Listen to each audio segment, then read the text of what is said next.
Hello students, today our topic of discussion is nutrition। तो सबसे पहले पढ़ते हैं न्यूट्रिशन की डेफिनेशन के बारे में। Nutrition involves all the processes required by plants and animals by which they take in and utilise food.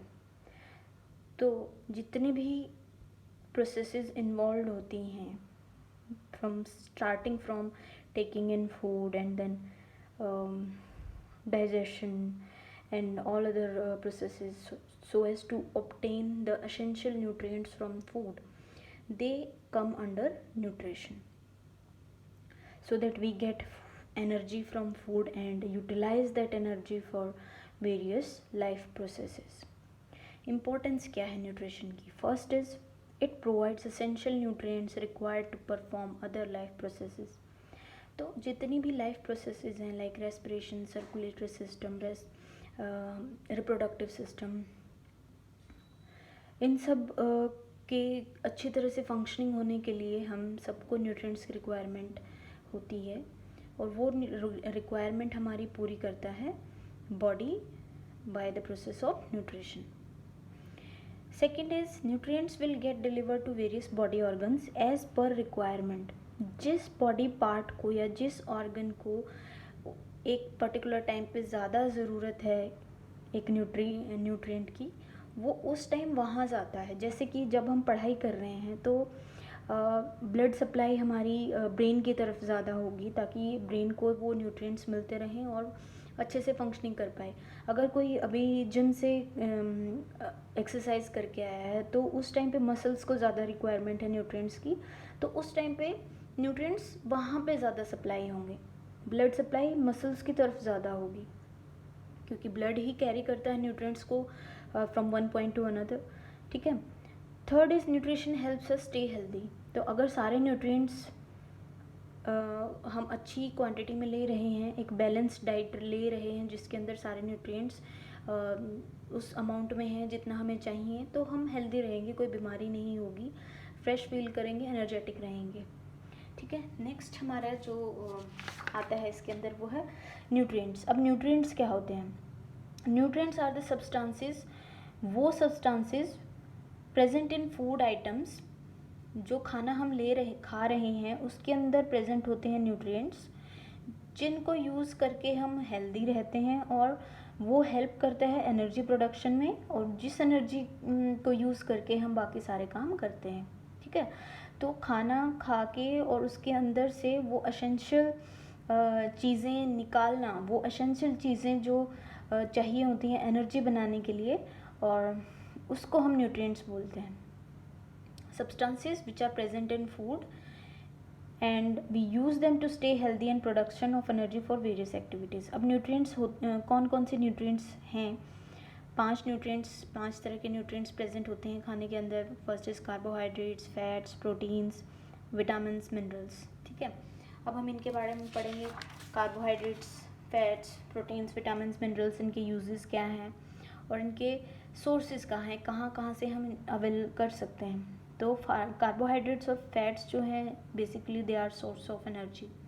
जितनी हम एनर्जी है वो मिलती है बॉडी के अंदर, वो बेसिकली इन दो न्यूट्रिएंट्स से ही मिलती है। Carbohydrates are present in plenty in cereals, fats are present in butter, milk, ghee. Then come proteins are building blocks of body. Building blocks क्या होते हैं? वो बेसिक यूनिट जिससे मिलके बाकी पूरा एक स्ट्रक्चर तैयार होता है, उसको हम बिल्डिंग ब्लॉक बोलते हैं। तो इसी तरह से प्रोटीन हमारी बॉडी के बिल्डिंग ब्लॉक हैं। ठीक है। तो प्रोटीन्स कहाँ कहाँ पे मिलते हैं? प्रोटीन हमें मिलते हैं लेंटिल्स, दालों के अंदर बहुत अच्छे अमाउंट में प्रोटीन होते हैं जितनी भी दालें हैं। Plus egg is also a good source of protein. उसके बाद आता है vitamins, they are required for growth and development. बहुत कई तरह के विटामिन होते हैं, vitamin A, B, C, D, E, K. तो इनके सबके अलग अलग फंक्शन होते हैं, कोई स्किन के लिए इंपॉर्टेंट है, कोई आइज़ के लिए इंपॉर्टेंट है। तो इन सब की ग्रोथ एंड डेवलपमेंट के लिए विटामिन्स की रिक्वायरमेंट है। विटामिन्स, देन मिनरल्स हमारी बॉडी की परफॉर्मेंस को बेटर बनाते हैं, एनर्जेटिक रखते हैं, हम लेथार्जिक नहीं हो पाते अगर मिनरल्स गुड अमाउंट में हैं तो विटामिन्स एंड मिनरल्स हमें फ्रूट्स और वेजिटेबल्स में अच्छे अमाउंट में मिल जाते हैं। तो ये जो 3 हैं NK, प्रोटीन, विटामिन और minerals, these 3 are required for build growth and performance of living organisms. ठीक है, उसके बाद हम आते हैं मोड्स ऑफ न्यूट्रिशन पे। मोड्स ऑफ न्यूट्रिशन, अब the methods by which a living organism obtains its food are called modes of nutrition।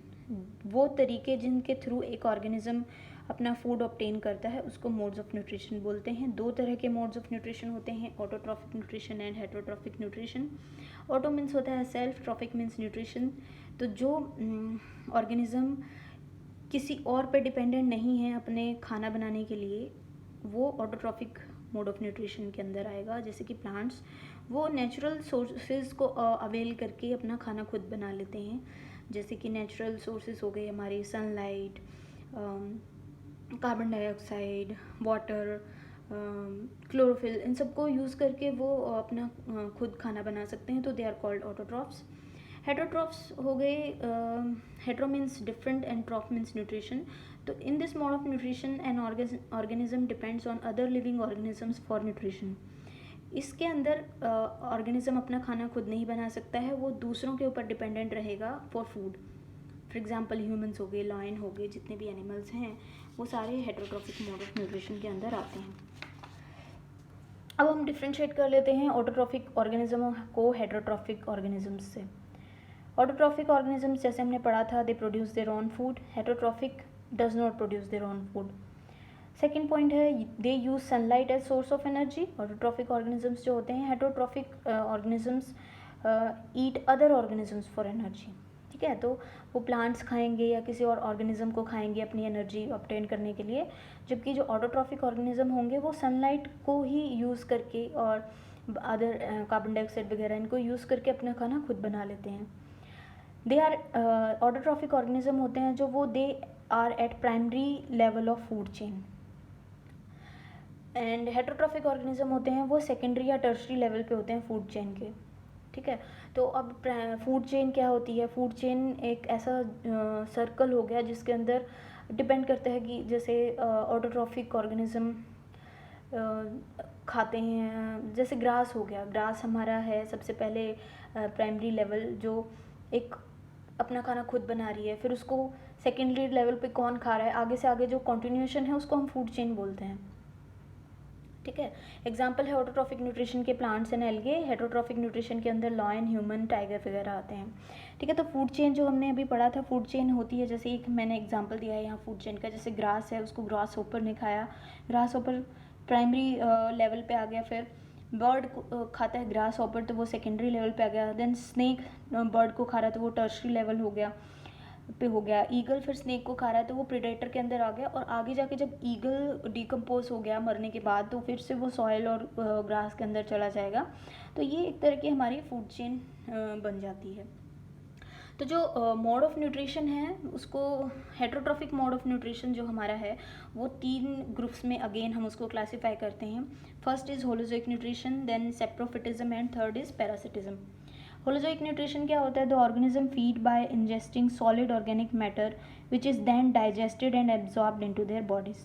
तो जो ऑर्गेनिज्म, होलो मीन्स होता है होल, जो भी ऑर्गेनिज्म है पूरा खाना अंदर लेगा, जैसे ह्यूमंस हैं वो भी होलोजोइक न्यूट्रिशन के अंदर आते हैं क्योंकि हम खाना पूरा अंदर लेते हैं। तो जो ऑर्गेनिज्म है पूरा सॉलिड ऑर्गेनिक मैटर को अंदर लेगा और फिर उसको डाइजेशन और उसको एब्जॉर्प्शन करेगा। तो ऐसा जो मोड ऑफ न्यूट्रिशन होता है वो होलोजोइक न्यूट्रिशन होता है। एग्जाम्पल ह्यूमंस हो गए, एनिमल्स, प्लांट्स, इंसेक्टिवोरस जो प्लांट्स होते हैं। देन सेप्रोफिटिज्म जो फॉलो करते हैं इस मोड ऑफ न्यूट्रिशन को, उनमें सेप्रोफाइट्स बोलते हैं। They feed on dead and decaying matter. ठीक है, तो सेप्रोफाइट्स जो होते हैं दे फीड करते हैं वो डेड और डिकेइंग मैटर के ऊपर। इनमें आ जाते हैं हमारे बैक्टीरिया, फंगाई। तो ये सब कैसे अपना फूड लेते हैं, जो डेड और डिकेइंग मैटर है उसको बाहर ही डाइजेस्ट कर लेते हैं और फिर उस डाइजेस्टेड फूड को वो अंदर लेते हैं, खाते हैं। ठीक है, देन पैरासिटिज्म हो गया। पैरासाइट्स जो हैं they obtain nutrients from living organism, वो किसी और ऑर्गेनिज्म के ऊपर रह के अपना खाना लेते हैं। The parasites obtain nutrients by living on or in the body of the host. तो वो जो होस्ट के हो सकता है अंदर हो या उस बॉडी के ऊपर हो, जैसे लाइस हो गया, फ्लीज हो गया, टेप वॉर्म्स हो गए। तो ये लाइस जो है वो बॉडी के ऊपर होता है, हेयर के अंदर होता है। इनसाइड जब टेप वॉर्म्स वगैरह तो वो स्टमक के अंदर होते हैं। तो ये सब हमारे पैरासाइट्स हो गए। अब एक टर्म आती है ऑटोट्रॉफ्स वर्सेस प्रोड्यूसर्स। तो ऑटोट्रॉफ्स क्या होते हैं, हमने पढ़ा कि जो अपना खाना खुद बना सकते हैं उन्हें ऑटोट्रॉफ बोला जाता है। तो autotrophs are collective group of organisms that convert energy from sunlight. Producers are those organisms which convert solar energy to form carbohydrates so as to further use them for energy sources. Producers जो हैं मतलब वो